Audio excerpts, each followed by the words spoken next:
दोस्तों, हिंदी की बिंदी चैनल में आप सभी का स्वागत है। तो दोस्तों, आज के इस वीडियो में आप सभी के लिए मध्य प्रदेश का जो लोक साहित्य है, इससे संबंधित प्रश्न उत्तर जो है मैं करवा रही हूँ। तो कल भी इसके ऊपर 30 प्रश्न मैंने आप सभी को करवाए थे, तो आप मेरे चैनल पे जाइएगा, उस वीडियो को देख सकते हैं। तो मध्य प्रदेश का जो लोक साहित्य है, वहाँ के साहित्यकार है, वहाँ की भाषा है, इससे संबंधित ये प्रश्न रहेंगे। सारे प्रश्न इसी से संबंधित है, जो मैंने टॉपिक आपको बताए कि मध्य प्रदेश के साहित्यकार, मध्य प्रदेश की लोक भाषा, लोक साहित्य, इन पर आधारित ये प्रश्न हैं। तो इसलिए इन प्रश्नों को ज़रूर देखिएगा। तो चलिए, आज हम इससे आगे के प्रश्न जो है मैं करवाऊँगी, और आज के इस वीडियो में मैं आपको 40 प्रश्न जो है करीब करवाने वाली हूँ। तो प्रश्न है कि कालिदास की किस रचना में राजा पुरुरवा एवं उर्वशी की जो प्रेम कथा का वर्णन किया है, तो ये वर्णन जो है उन्होंने किया हुआ है विक्रमोर्वशीयम में। ठीक है। अगला प्रश्न है, महाकवि कालिदास की प्रथम नाट्य रचना कौन सी है? तो इनकी प्रथम रचना है मालविका अग्निमित्रम। अगला प्रश्न है, कुमार संभवम के किस सर्ग में ताड़कावध का वर्णन है? तो इसके 17वें सर्ग में जो है ताड़कावध का वर्णन है। अगला प्रश्न है, महाकवि कालिदास की प्रथम काव्य रचना कौन सी है? तो वहाँ पे गलत हो गया था, इसकी प्रथम रचना जो है वो है ऋतु संहार। अगला प्रश्न है, कालिदास की किस रचना में प्रकृति का मानवीकृत वर्णन किया गया है? तो देखिए, आपने जितने भी साहित्यकार पढ़े हैं मध्य प्रदेश के या पढ़ेंगे, उन साहित्यकारों की जो रचनाएं हैं उनमें क्या वर्णित है, उनका वर्ण विषय क्या है आदि जरूर पढ़िएगा, क्योंकि इसी पर आधारित ये सारे प्रश्न रहेंगे। तो मध्य प्रदेश के साहित्यकारों में कालिदास के बारे में आप पढ़ेंगे, तो कालिदास की जो रचनाएं हैं उनसे संबंधित प्रश्न भी ज़रूर देखिएगा। तो यहाँ पे देखिए, कालिदास की किस रचना में मानवीकृत प्रकृति का जो है मानवीकरण किया गया है, वो है उनकी रचना मेघदूत में। अगला प्रश्न है, मध्य प्रदेश के प्राचीन कालीन साहित्यकार भर्तृहरि किस राजा के ज्येष्ठ भ्राता थे? तो जो भर्तृहरि थे वो किसके भाई थे? बड़े भाई थे विक्रमादित्य के, राजा विक्रमादित्य के बड़े भाई थे।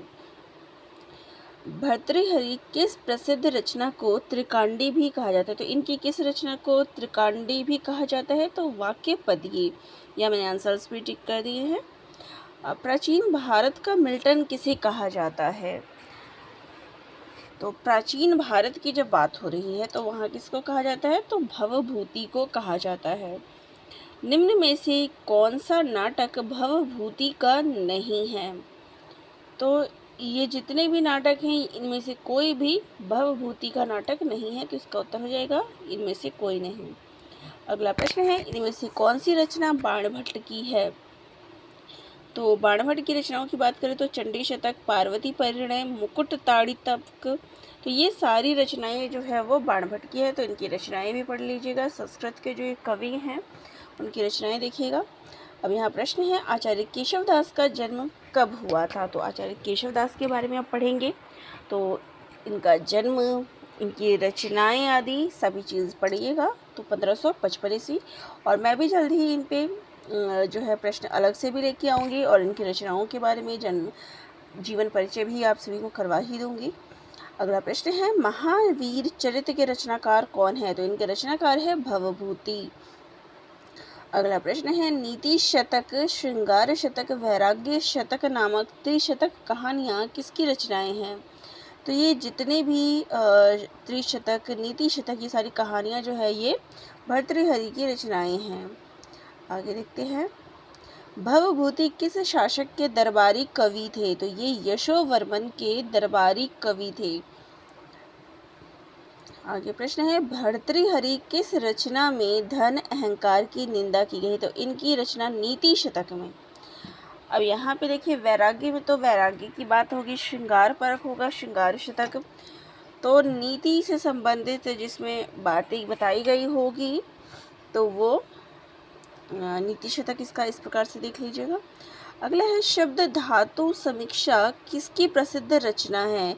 तो ये भर्तृहरि की रचना है। आगे प्रश्न है, बाणभट्ट किस प्राचीन भारतीय शासक के दरबारी कवि थे? तो बाणभट्ट जो थे वो हर्षवर्धन के दरबारी कवि थे। अगला प्रश्न है, किस कवि ने शिवा बावनी की रचना की है? अब शिवा बावनी की रचना करने वाले कौन है? भूषण। और भूषण कवि की जीवन परिचय भी देख लीजिएगा, और इनका तो आपने भूषण ग्रंथावली भी पढ़ा हुआ है, तो इससे तो प्रश्न ज़रूर पूछा जाएगा। निम्न में से किस कवि को कठिन काव्य का प्रेत कहा जाता है? तो कठिन काव्य का प्रेत कहा जाता है केशवदास को। रामचंद्रिका की रचना किसने की? तो ये केशवदास की रचना है। निम्नलिखित में से केशवदास की कौन सी रचना जो है एक प्रबंध काव्य है? तो विज्ञान गीता, वीर सिंह देव चरित, जहांगीर जस चंद्रिका जो है ये सारी क्या है? प्रबंध काव्य है। अगला प्रश्न है, निम्न में से किस कवि ने कवि प्रिया एवं रसिक प्रिया नामक मुक्तक की रचना की है? तो केशवदास ने जो है कवि प्रिया किसकी रचना है? रसिक प्रिया केशवदास की रचना है।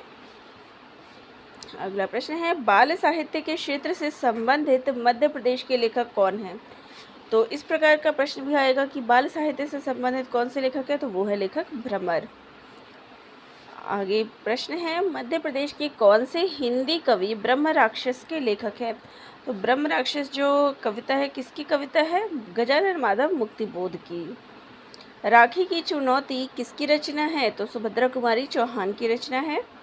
अगला प्रश्न है, हिंदी साहित्य का प्रथम आचार्य किसे माना जाता है? तो केशवदास को माना जाता है। बैजू बावरा का जन्म स्थान क्या है? तो इनका जन्म स्थान है चंदेरी। अगला प्रश्न है, निम्न में से कौन मध्यकाल के साहित्यकार नहीं है? तो मध्यकाल के साहित्यकारों में देखिए कुंभन दास, गजाधर भट्ट और गोरेलाल पुरोहित हैं, लेकिन भवभूति जो नहीं है। भवभूति कौन से काल के हैं? तो ये आदिकाल में आ जाएंगे, मध्यकाल में नहीं आएंगे, ये आदिकाल में आएंगे, ये चीज़ ध्यान में रखिएगा। चलिए आगे देखते हैं। पुष्प की अभिलाषा नामक रचना मध्य प्रदेश के किस प्रसिद्ध कवि की है? आपने पुष्प की अभिलाषा भी पढ़ी हुई है, किसकी रचना है? तो ये माखनलाल चतुर्वेदी की है। और चूंकि ये मध्य प्रदेश के कवि हैं तो मध्य प्रदेश से संबंधित प्रश्न यहाँ पे पूछेंगे। चलिए आगे प्रश्न है, कविराज की कुंडलियाँ, मृत्यु अथवा हत्या और अमर बलिदान किसकी प्रमुख कृतियाँ हैं? तो यहाँ पे रचनाओं के नाम देकर पूछा गया है कि किसकी रचना है? तो ये अटल बिहारी वाजपेयी जी की रचनाएं हैं। अगला प्रश्न है, कैसा छंद बना देती है? तो इस रचना के लेखक कौन है? तो इसके लेखक है पंडित माखनलाल चतुर्वेदी जी। अगला है, हिंदी के अलावा प्रसिद्ध लेखक और चित्रकार अमृतलाल वेगड़, तो यहाँ के साहित्यकार हैं, लेखक हैं, किस भाषा में लिखते थे? तो ये जो है गुजराती भाषा में भी लिखते थे। निम्नलिखित बोलियों में से कौन मध्य प्रदेश की मूल बोली नहीं है? अब देखिए मालवी बोली है, बुंदेली है, निमाणी है, लेकिन मैथिली जो है वो मध्य प्रदेश की बोली नहीं है, ये बिहार की बोली है। अगला प्रश्न है, वीर रस के कवि भूषण के काव्य की भाषा क्या थी? तो भूषण के काव्य की भाषा थी ब्रज।